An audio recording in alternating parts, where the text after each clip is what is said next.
Hey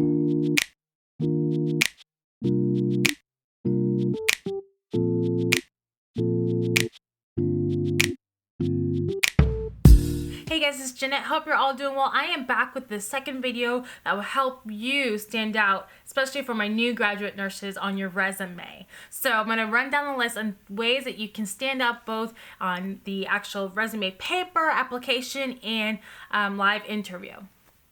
It's important that you create a very punchy, genuine statement or objective that will really catch the reader's eye.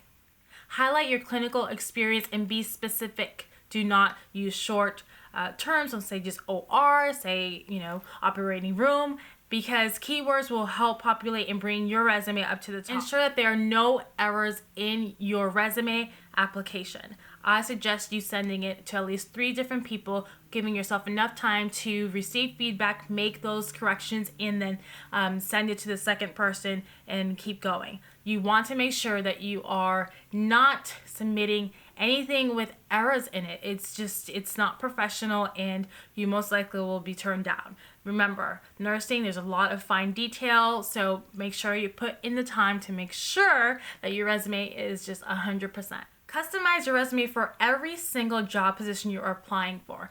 It is so embarrassing to submit an application with, let's say, another facility's name on it.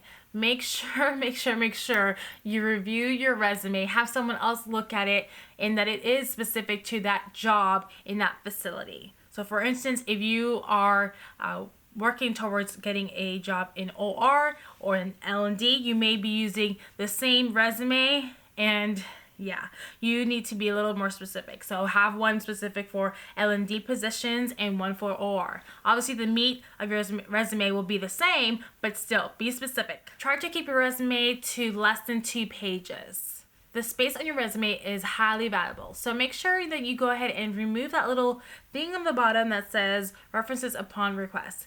Yes, they will ask for them. Not needed there anymore. I can't emphasize this enough. Make sure that it is a well-written resume. Have multiple teachers, friends, peers review it. So make sure your resume is simple to read. Don't get fancy with colors or fonts. Use Times New Roman, font 12, easy to read, okay? You do not want the person that's skimming the resume to just have difficulty staying focused on the content. Remember, this is the #1 way that you get the first impression, okay? So keep it nice and simple, easy to read. Leave the paragraphs out of it. You can include this in your cover letter, which is another point. When appropriate, use a cover letter. Unless it says do not use a cover letter, include a cover letter. Back to what I was saying. So make sure that you use bullet points, because size statements, do not use paragraphs in your resume. It's too much and it's no longer needed. Make sure that you follow instructions really, really well, because if they say you have to copy the content from your resume into their online application and you decide not to do that and just attach your resume, you will not be considered. You did not follow instructions as stated. So go ahead and follow the instructions and have someone else review it, your entire application online, before you hit the submit button. You do not want any errors on the online application as well. If you have the opportunity to, let's say, bring a resume to someone, the hiring manager, or do it face-to-face, go ahead and invest in some quality resume paper and an envelope. It will stand out, because a nice green weight of nicely printed professional paper versus copy paper, you will stand out. I did that, and I brought 3 copies to HR, to the hiring manager, and to one of the charge nurses. I wanted them to know that I was taking this seriously, and I wanted to land this job in the ICU. So go ahead and invest in some paper. Go in with the buddy, because I know it is expensive, but it is worth it, especially if you get that dream job. Remember, people want to hire well-rounded individuals. So any way that you can present that in your resume, go ahead and do it. Add any valuable skills such as languages.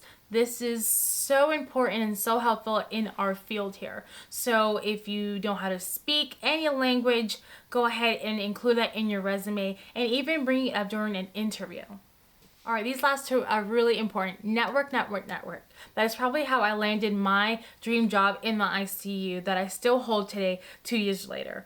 So network, get to know people, remember names, introduce yourself to charge nurses, managers, etc. And also, especially when you interview, or let's say you submit an application or a resume and they respond to you that they're looking for someone else, ask for feedback. You want to take that feedback, make any adjustments in your resume or the way you interview so you can land the next job, the job that is really meant for you. All right, guys, I hope this is helpful. Again, I will be having some blog posts just highlighting a lot of these key points. You can use them as checklists as you take on your very first nursing job interview and application. So I'm super excited for you. If you have any questions, don't forget to comment below. Don't forget to comment, like, and subscribe, and share the videos. Bye.